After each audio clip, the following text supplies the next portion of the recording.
Creative economy.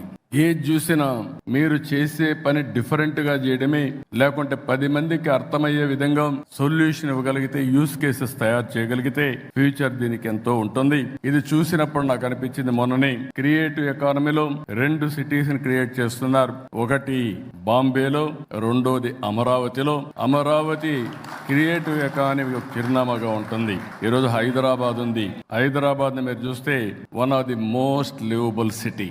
ఈ రోజు ఆలోచించింది కాదు, 1995లో 95 నుంచి 2000 వరకు బ్లూ ప్రింట్ తయారు చేసి ఎక్కడెక్కడ ఏమి రావాలి, ఔటర్ రింగ్ రోడ్ గాని, ఎయిర్పోర్ట్ గాని, హైటెక్ సిటీ గాని, జినాం వ్యాలీ గాని, ఇలాంటివన్నీ కూడా ఇన్సూరెన్స్ ఫైనాన్స్ సిటీ గాని, గచ్చిబౌలి స్పోర్ట్స్ సిటీ గాని అన్ని ప్లాన్ చేశాం. దానివల్ల ఈ రోజు మీరు చూస్తే బెస్ట్ లివబుల్ సిటీగా ఉంది. ఇంకొకటి, జీవితంలో కొంతమంది కొన్ని అవకాశాలు వస్తాయి. భగవంతుడు ఆ అవకాశం నాకు ఇచ్చాడు మీ అందరి ఆశీర్వాదాలతో. అదే ఒకప్పుడు హైదరాబాద్, ఇంకొక సిటీని తెలుగు జాతికి అందించే అవకాశం అమరావతి అని చెప్పి కూడా నేను మీకు తెలియజేస్తున్నా.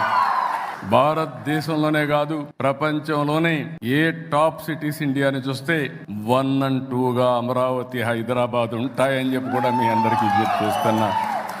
అది తెలుగు వారి శక్తి, అది ఉండాలని చెప్పి నేను మనస్ఫూర్తిగా ఆకాంక్షిస్తున్నా.